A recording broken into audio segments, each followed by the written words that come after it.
test series is very important. Without test series, you cannot hope to clear this exam. So join a proper test series and write all the exams. And if you are scoring in top 10 percentiles, then you are on right track.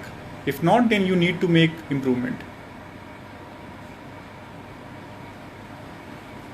Yes, cadre AIR पे depend करता है.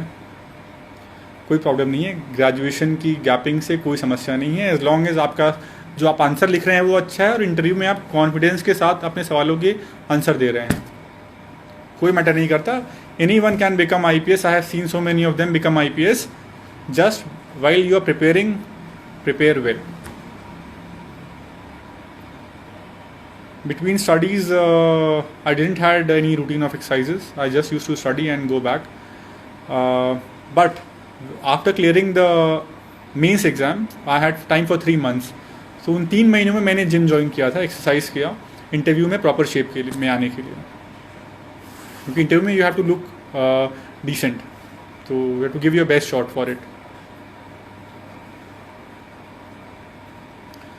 3 घंटे मिलते हैं private job के साथ, ये सबको दिक्कत रहती है. स्टार्टिंग में थोड़ा बहुत तैयारी करके देखो, एक बार इंटरेस्ट आता है तो फिर आगे बढ़ो. 1-2 साल से कुछ हो नहीं जाएगा. You can give 1 or 2 years for preparation if you want. 1-2 साल दे सकते हो. देखो अगर जा रहा है आगे तो ठीक है, otherwise you can always go back to your job. For 5th attempt, I had not much things, but the thing was that I had improved my writing drastically. I had improved my answer writing skills drastically. So in that regard, I wanted to give my best shot. I was not bothered about results. I was only bothered about giving my best attempt for the 5th attempt. After that, if I don't clear, I would work somewhere else. But I didn't wanted to have a regret that I had not given my best attempt for 5th attempt. So this should be the approach. Then clearing the exam, you should try to give your best. Learn किया हुआ याद कैसे रखें, वो आपको दिक्कत रहती है. आपको रिवाइज करना पड़ेगा. आप नोट्स बनाइए हर चीज़ के. NCERT के नोट्स बनाइए, करंट अफेयर्स के नोट्स बनाइए. लास्ट में सिर्फ नोट्स रिवाइज कीजिए. लास्ट में आप बुक रिवाइज नहीं कर सकते, इम्पॉसिबल है. सिर्फ नोट्स रिवाइज कीजिए अपना. यहाँ कल्चर है यहाँ का, तमिलनाडु का. यहाँ पर it's a culture of 200 years old. तो Tamil Nadu police is very proud of their culture, hence they are retaining this white name plate. Tamil Nadu police cadre बहुत ही का कल्चर है, बहुत पुराना है. 2 साल पुराना कल्चर है, ब्रिटिश टाइम से. और काफ़ी गौरवान्वित फील करते हैं इस वाइट नेम प्लेट के साथ. अपने कल्चर को मेंटेन रखना चाहते हैं, इसलिए.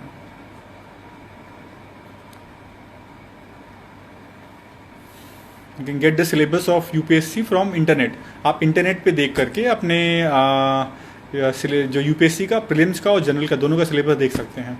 टाटू से कोई असर नहीं पड़ता है, एज लॉन्ग एज आपकी तैयारी अच्छी हो. I have 2 years of experience in IT sector. Home और अवे कैडर डिपेंड करता है. होम में रहेंगे तो आपको बहुत परेशान करने आ जाएंगे अपना काम करवाने के लिए. बाहर जन लोग नहीं आते हैं. हर जगह कुछ फ़ायदे भी हैं, कुछ नुकसान भी हैं. और यहाँ काडर बहुत प्रोफेशनल है, समस्याएं कम है, नक्सलिज्म नहीं है, डेवलप्ड स्टेट है, कोस्टल एरिया है. तो हर जगह के अपने फ़ायदे हैं, अपने नुकसान हैं.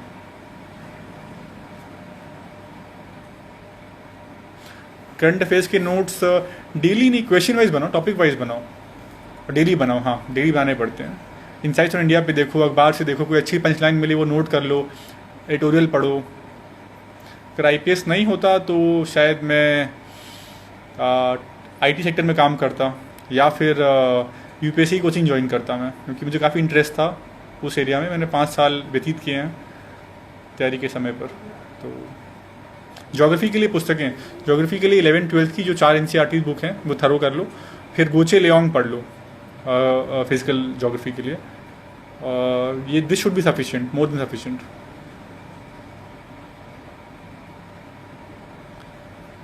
नाइट ब्लाइंडनेस है तो मेडिकल, बाकी सर्विस में कोई इशू नहीं है ना. इशू सिर्फ IPS में है.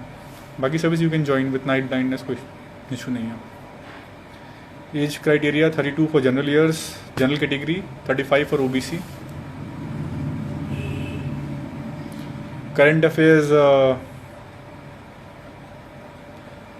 Vision more than sufficient. And follow insights on India website.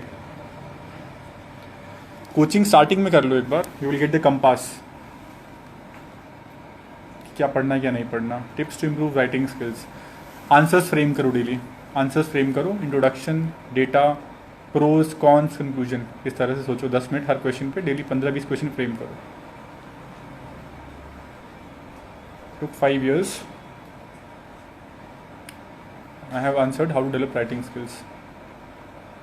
History के बुक्स 11th-12th की एनसीईआरटी, एंशिएंट, मिडिवल, मॉडर्न, ये 3 बुक्स थरो कर लो. और उसके बाद बिपिन चंद्रा की struggle for independence and India since independence, ये मोर देन सफिशिएंट है. तुम उसका सिलेबस देख लो ना यार. उसका जो सिलेबस आता है यूपीएससी का, इंटरनेट पर आ जाएगा. उसमें देख लो एरियाज हैं. 4 पेपर होते हैं. Paper 1, paper 2, paper 3, paper 4. Paper 1 is about history, geography and social issues. GS mains के लिए GS 1 is about history, geography, social issues. Paper 2 is about polity, international relations. Paper 3 is about economics, agriculture, internal security. And paper 4 is about ethics. हर paper 250 marks का होता है और ऐसे अलग होता है. हाँ, आईपीएस में नॉक नीज फ्लैट फुट में कुछ दिक्कत हो सकती है, बाकी कोई इशू नहीं है. बाकी सर्विस के लिए कोई इशू नहीं है. हैंड राइटिंग के लिए आपको क्लास एक राजेंद्र नगर में होती है, आप देखेंगे तो फिर वहाँ पर यू कैन ज्वाइन. 8-9 महीने का एफर्ट होगा तो इम्प्रूव हो सकती है hand writing. Vision IAS notes के लिए. और अगर वाजीराम के जो लास्ट में नोट्स आते हैं ना करंट अफेयर्स के, प्रीलिम्स के पहले, वो ले लें तो वो भी अच्छे होते हैं. मैंने वो भी देखे हैं. और कोई प्रश्न? सेल्फ मोटिवेशन के लिए वीडियोस देखिए. अपने गोल को याद रखिए. जब भी डिमोटिवेट हों आप सोचिए कि आप किस पर्पस के लिए हैं. बाहर निकलिए, देखिए जो लोग रिक्शा चला रहे हैं उनको देखिए, जो नाली साफ़ कर रहे हैं उनको देखिए, जो लोग स्ट्रगल कर रहे हैं लाइफ में, डेली वेज लेबर्स, उनको देखिए. और अपने को देखिए. आपको सिर्फ पढ़ना है और आपकी लाइफ बहुत अच्छी हो सकती है. तो उससे मोटिवेशन गेन कीजिए और कभी भी डिमोटिवेट मत होजिए, क्योंकि आपके पास बहुत कुछ है जो बहुत लोगों के पास नहीं है. तो सिर्फ पढ़ना है आपको, पढ़ के आप बहुत आगे निकल सकते हैं. तो वो सबसे बड़ा मोटिवेटर है. नहीं, सिर्फ 11th-12th की बुक पढ़िए पहले. 11th-12th की एनसीईआरटी की हिस्ट्री, ज्योग्राफी, कल्चर के लिए 11th की एनसीईआरटी. जैसे मैं कंटिन्यूसली पढ़ने के लिए मैं तो गाने के साथ पढ़ता था. मतलब तो सब नहीं पढ़ सकते, बट मेरा था कि I could study well with songs. तो ऐसे ही पढ़ता था मैं. तो आप 2 घंटे पढ़िए, फिर ब्रेक लीजिए, आधे घंटे गाने सुन लीजिए, फिर 2 घंटे पढ़िए, फिर ब्रेक लीजिए, आधे घंटे का गाने सुनिए. वो गाने जो आपको अच्छे लगते हों, तो फिर it helps to be motivation. जब भी आप पढ़ने बैठे ना, तो पहले 5-10 मिनट अपने को काउंसिल कीजिए पहले कि मैं क्यों पढ़ रहा हूँ. अपने गोल्स लिख लीजिए लगा के सामने. अपने को इमेजिन कीजिए इस ड्रेस में अपने को इमेजिन कीजिए चलते हुए, या जिसमें भी आप, जो भी आपकी फेवरेट सर्विस है उसमें आपको इमेजिन कीजिए. जो आपको रिस्पेक्ट मिलेगा वो इमेजिन कीजिए. जो आप चेंज कर पाएंगे वो इमेजिन कीजिए. बार बार इमेजिन करेंगे ना तो फिर आपको वो that will going to subconscious. तो you can work sit longer hours.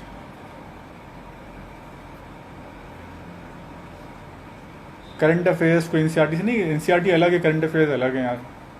दोनों की तैयारी अलग अलग है. पहले आप basic current, NCERT is about static and current affairs about dynamic.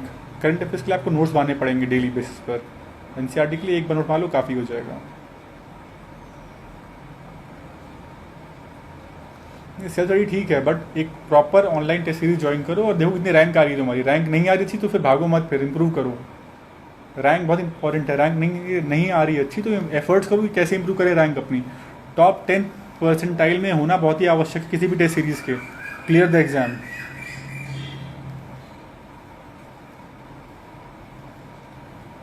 Online answer जो वहाँ देखो ना उसकी साइट पर, ऑनलाइन इनसाइट्स ऑन इंडिया की वेबसाइट पर देखो, वहाँ पर लोगों ने क्वेश्चन पोस्ट किए हैं और आंसर्स भी बहुत सारे पोस्ट किए हैं. वहाँ देखो आंसर्स कैसे लोगों ने पोस्ट किए हैं. प्लस विजन की वेबसाइट पर you can get toppers answer sheets. Vision की वेबसाइट पर आप टॉपर्स के आंसर शीट्स मिलेंगे आपको. वो ले करके उन आंसर शीट्स को देखो कैसे आंसर लिखे उन्होंने, उनसे आपको काफ़ी आइडिया मिलेगा. फेवरेट म्यूज़िक सॉन्ग, यार बहुत सारे मोटिवेशनल सॉन्ग्स हैं, कभी लिस्ट निकालूंगा उनकी. बट जैसे एक भाग मिल्खा भाग का गाना था, उसके गाने काफ़ी अच्छे थे, मोटिवेशनल सॉन्ग थे. लक्ष्य के गाने थे, मोटिवेशनल थे. तो गाना मोटिवेशनल सॉन्ग्स काफ़ी हेल्पफुल होते हैं इस स्टेज पे. They help you a lot in getting motivated. That depends. Every person has his own set of songs. I used to listen lot of rock music. Coldplay मेरा favourite band है. Coldplay के गाने मैं बहुत सुनता था जब भी डिप्रेस होता था या फिर लगता कि नहीं क्लियर कर पाऊंगा तो फिर Coldplay was one of my favorite bands. Coldplay, Pink Floyd. You can depends on your choice.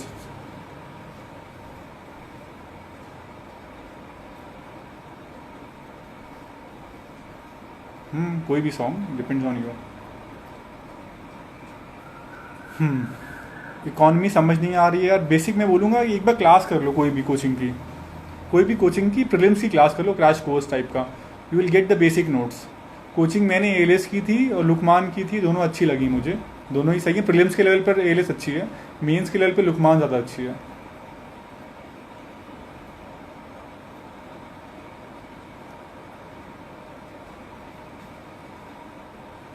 English की कोई रिक्वायरमेंट नहीं है. बहुत लोग मेरे साथ जिनको इंग्लिश आती नहीं बोलनी, बट उन्होंने आईपीएस क्लियर किया हिंदी सब्जेक्ट लेकर के या अपना लोकल नेटिव सब्जेक्ट लेकर के.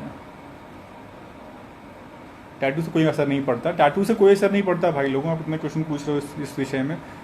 It's all about your preparation, how you are prepared, how well you are prepared. Cut off vary करता है हर साल. कभी 95 भी था, कभी 105 भी था. Name is Harsh Singh. Family support नहीं करती, कई लोगों को दिक्कत हुई. यू कैन ऐसा कर सकते हैं कि आपकी पार्ट टाइम जॉब कर लीजिए. दिल्ली में आंसर कोचिंग इंस्टीट्यूट में कई सारी जॉब्स होती हैं, वहाँ कर लीजिए. या जॉब पेपर चेकिंग की जॉब कर लीजिए. सब जॉब्स करके या कंटेंट राइटर की जॉब कर लीजिए तो आपको सब्सटेंसेस मिल जाएगा. मेरे साथ कई लोग थे जिन्होंने ऐसे साइड में जॉब करके खुद सस्टेन किया अपने आप को और फिर एग्ज़ाम भी क्लियर किया. Thank you.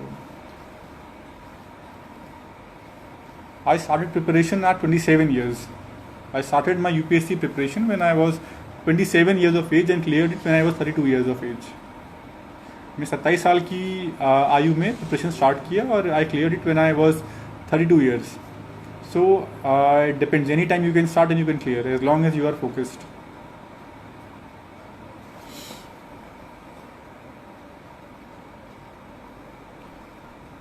Any maximum rank depend करता है, मैं बता चुका हूँ पहले भी, आप देख सकते हैं उसको.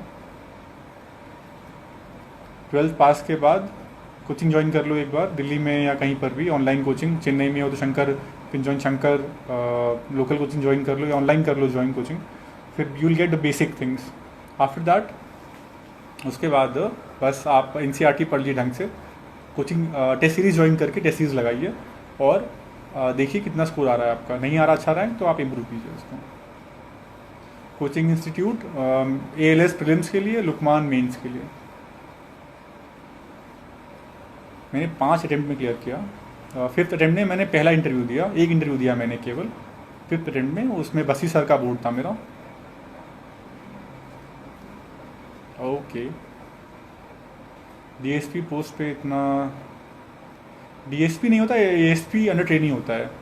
आपको 6 महीने की ट्रेनिंग होती है. एएसपी अंडर ट्रेनिंग तो असिस्टेंट सुपरिटेंडेंट ऑफ पुलिस कहलाते हैं आप.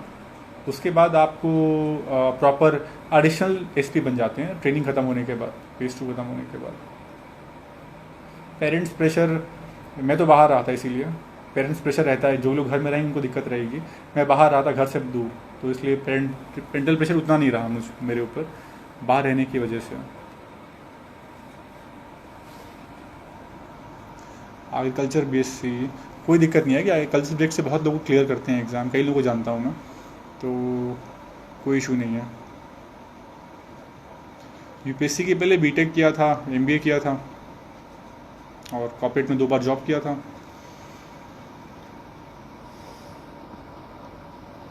ऑनलाइन कोचिंग में कौन अच्छी रहेगी? ऑनलाइन कोचिंग लुकमान भी कर सकते हैं आप, विजन भी कर सकते हैं. दोनों अच्छी कोचिंग है. सैलरी मत पूछो तो अच्छा है. फैमिली सपोर्ट नहीं करती है तो कोई आप पार्ट टाइम जॉब ढूंढ लीजिए कोचिंग इंस्टीट्यूट में या कहीं पर भी. उससे आपको जो सैलरी मिले, बाकी टाइम आप पढ़ाई कीजिए. पार्ट टाइम जॉब बेस्ट रहती है अगर आपको फैमिली सपोर्ट नहीं कर पा रही है एनी रीजंस.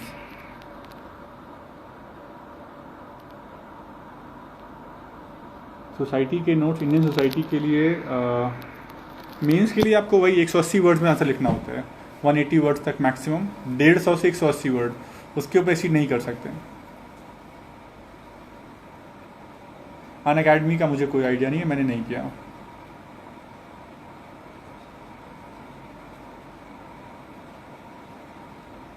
करंट अफेयर्स सिर्फ विजन पढ़ लो, बहुत ज़्यादा सफिशिएंट है। और वो पढ़ लो आप, इनसाइट्स ऑफ इंडिया को फॉलो कीजिए।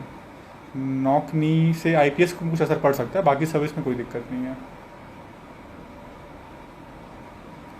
आरएएस के लिए आप लोकल बुक्स आती हैं वो पढ़िए। और पैटर्न काफ़ी चेंज हो गया, आरएएस का भी ऑप्शन हट गए हैं, जीएस काफ़ी हद तक यूपीएससी के पैटर्न पे ला दिया है उन्होंने उसको, आरएएस में भी। So I think no, I am 71 hour. So I think we had enough discussion. So just be focused, आप सभी लोग फोकस्ड रहिए और keep working hard, don't lose hope. Housewife हैं तो आप घर से ऑनलाइन कोचिंग ज्वाइन कर सकती हैं और फॉलो कर सकती हैं। कई हाउसवाइफ्स हैं जो क्लियर करती हैं हर साल। और टेस्ट लिखिए, टेस्ट में देखिए कैसे मार्क्स आ रहे हैं आपके। ऑनलाइन प्रीलिम्स टेस्ट ज्वाइन कीजिए पहले, उसको करने के बाद फिर मेंस के लिए अलग से हम लोग बात कर सकते हैं। इसमें मैंने काफ़ी बातें बताई हैं अभी पीछे, आप देख सकते हैं। और एनसीईआरटी ले आके एनसीईआरटी पढ़िए, 11th-12th की केवल, हिस्ट्री ज्योग्राफी। 6 से 12th की एनसीईआरटी से स्टार्ट मत कीजिए, पहले 11th-12th की एनसीईआरटी देख लीजिए, पहले हिस्ट्री देख लीजिए, फिर ज्योग्राफी देख लीजिएगा। ल्यूसेंट एसएससी के लिए यूज़फुल है, बाकी ज़्यादा नहीं।